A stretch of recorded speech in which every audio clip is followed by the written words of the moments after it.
Fala, gente! O Corinthians desistiu da contratação do Gabriel Barbosa, o atacante Gabigol do Flamengo. Por que que desistiu? Vou explicar para vocês. Primeiro, Corinthians e Flamengo não era o problema. A relação continua boa. Conversei com fontes que, inclusive, fizeram questão de falar isso. O problema foi exatamente o Gabigol, que o Corinthians não pode ficar esperando uma resposta dele para sempre. Corinthians e Flamengo se acertaram com trocas de jogadores, tudo aquilo que a gente vinha informando aqui para vocês.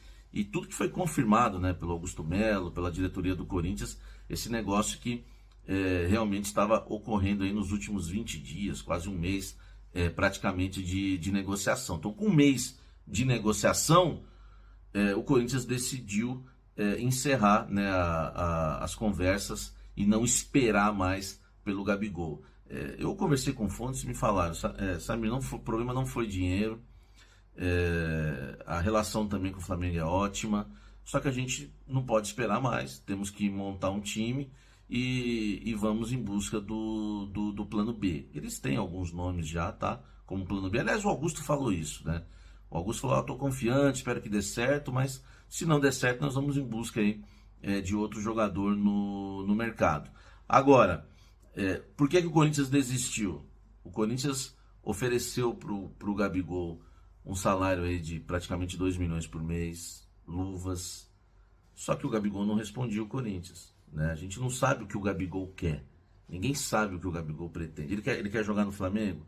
Ele quer fazer história no Flamengo? Eu sempre tive a opinião que para mim ele quer a cada dia mais fazer história no Flamengo para chegar perto do Zico, ultrapassar o Zico. Não sei se isso é possível ou não, é uma outra discussão, mas é o que eu sempre pensei sobre o Gabigol, né? Essa questão dele querer permanecer no Flamengo. E o Corinthians desiste da contratação exatamente por isso, porque o Gabigol não respondia o Corinthians, né? Não dava resposta sobre a proposta ou não, fica com essa crise aí junto com essa crise com o Flamengo. Precisa saber se o Tite vai querer contar com ele. Teve agora, né? O Gabigol esteve na Gávea, conversou com eles. A gente não sabe o que foi passado também, né? Queremos contar contigo, não queremos. Eu não sei se houve transparência ou não, né? Se houve política ou não no papo. A gente não sabe o que aconteceu, tá? Mas não houve um não do Gabigol exatamente para o Corinthians e nem um não do Flamengo. E, aliás, Flamengo e Corinthians, tudo encaminhado, né? Era só o Gabigol falar sim, que aí ele seria jogador do Corinthians. Até porque a proposta financeiramente foi muito boa para o Gabigol. Então, a única coisa que estava pegando era o Gabigol responder. O Gabigol não disse não, mas simplesmente também não disse o sim. E o Corinthians, né, alega que não dá para ficar mais esperando e pula fora da negociação. Já me falaram, sabe, será que não é uma estratégia de negociação? Enfim, dar uma pressionada. Aí, meu amigo, eu não tenho essa informação, mas aí só o tempo pode dizer, né, se o Corinthians está fazendo isso como uma estratégia, né, para pressionar um pouco o Gabigol para acelerar o negócio. As pessoas começaram a cogitar isso muito, né? Eu estava na minha live no canal Café do Setorista, a gente estava lá com mais de 14 mil corintianos simultâneos e começaram a cogitar isso. Por isso que eu estou falando isso, não é nenhuma informação, tá, gente? Porque o pessoal lembra das palavras do Augusto, né? Que a negociação estava em negociação avançada, conversando, que tinha esperança e que só ia esperar até a metade da semana que vem. E ele encerra nessa semana, 2 dias depois.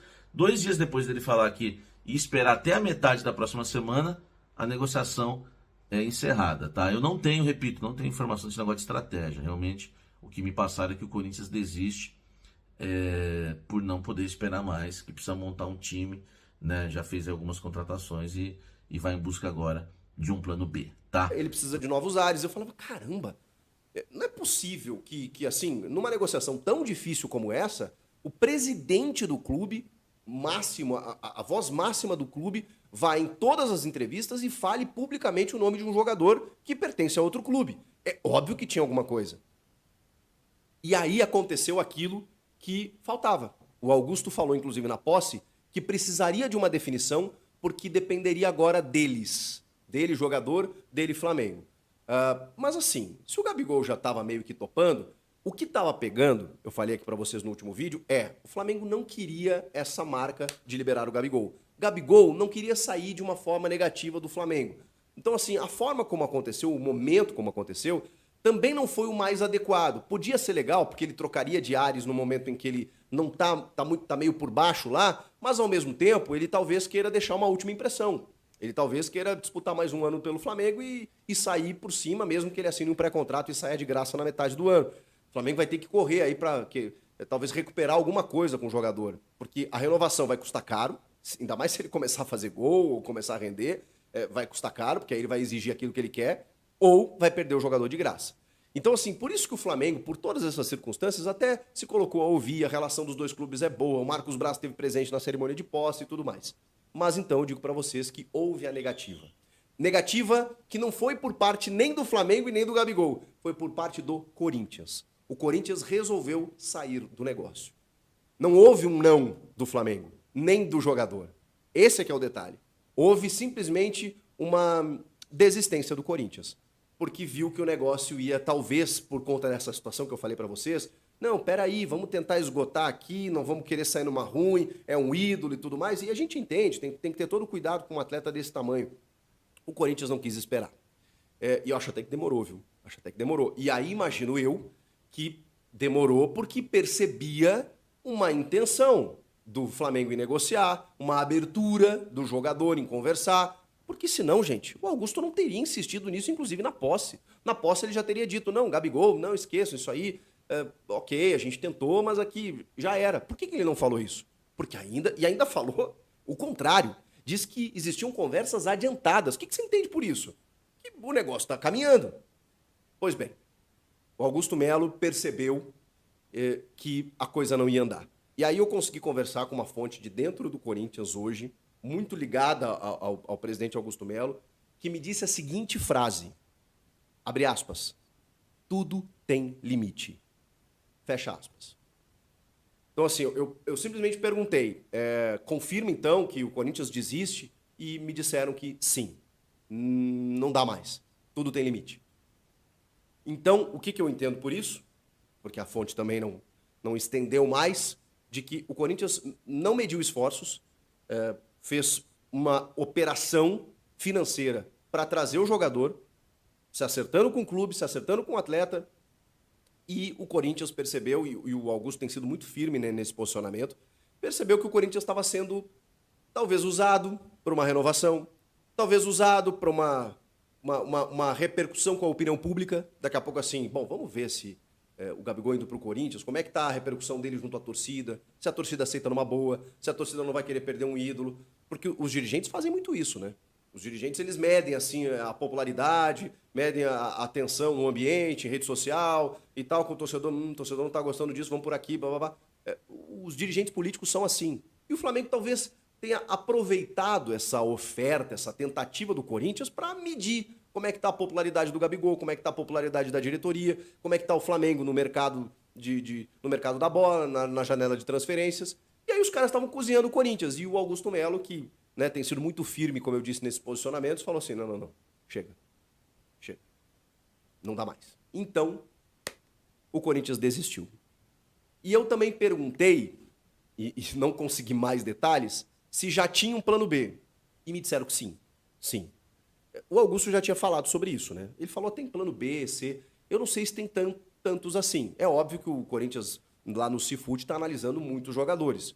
Mas o Gabigol era o grande foco, né? E muitas vezes, quando você se foca em algo em que você gera um desgaste, gera um esforço, você separa todo o teu marketing, o teu financeiro, para trabalhar em cima de um nome que acaba não rolando, você perde tempo.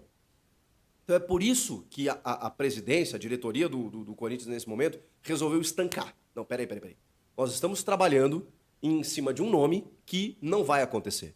Então a gente está ouvindo parceiros, a gente está mobilizando marketing, a gente está falando com o Cifute, a gente está falando com o técnico Mano Menezes nas suas férias, para ver como é que ele vai desenvolver o time. Estamos vendo aqui a questão do salário, estamos ajustando as contas. E eles estão percebendo que a perspectiva do negócio é de não sair. Pera. Vamos mobilizar tudo isso para lá, para onde a gente sabe que pode dar alguma coisa. Mesmo que não seja um jogador tão badalado. Agora eu não sei, porque mesmo que tudo isso esteja acontecendo, mesmo que seja algo louvável e óbvio até, e acho até meio que natural que o Corinthians desista do Gabigol, e falei até demorou, a expectativa foi criada. Não só pelo nome do Gabigol, né, por todos os reforços, ou pela maneira como o Augusto bradou, tanto na campanha quanto desde que ele foi eleito. O nome do Gabigol é muito forte. O Gabigol, ele representa muito. E se for um nome parecido, se for um nome similar, beleza. Para muitos, até torcedores, o Gabigol nem tinha todo esse cartaz. Eu acho que seria um grande lance, em termos técnicos e de marketing até, porque o Gabigol impacta muito, né? O Gabigol sabe muito mexer com torcida, ele provoca, ele é um grande personagem do nosso futebol brasileiro. E eu acho que realmente ele cairia muito bem no Corinthians, além da capacidade técnica. Que jogador você traria com esse perfil? É muito difícil, mas existe um plano B. Agora, esse plano B ele tem que ser, digamos assim, vazado rápido, porque tem esse detalhe. A expectativa da torcida ela está sendo rasgada nesse momento.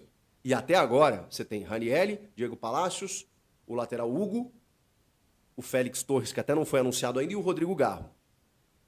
E a partir daí? Quem vem? Quem vai ser a bandeira da gestão Augusto Melo do tipo, poxa, não, peraí. O Corinthians perdeu o Renato Augusto, perdeu o Juliano, perdeu o Gil, perdeu Cantígio, perdeu... quem mais? Felipe Augusto, Fábio Santos, saiu um monte de gente. Mas quem vem? Lá atrás, Roger Guedes, o Yuri Alberto não está numa fase bacana. Quem é o cara que vai chegar para ser a bandeira da gestão? A gente vai descobrir logo, logo. Porque se tem um plano B, e precisa ter, e o Corinthians estava mobilizando todo esse esforço para um jogador que era o Gabigol, tudo isso não vai ser em vão. Tudo isso vai para um outro atleta. A gente só tem que descobrir qual é. E aí, o que vocês acharam dessa desistência? Meio óbvia, né? Ou você estava confiante? Inscreva-se no canal. Muito obrigado pela presença de todos aqui. A gente tem aumentado gradativamente. Agora, falta a última parte, o último capítulo para a gente chegar em 1 milhão de inscritos. Em breve tem novidades aqui. Agradeço demais a sua audiência. Como sempre aqui conosco. Eu volto na próxima. Tchau!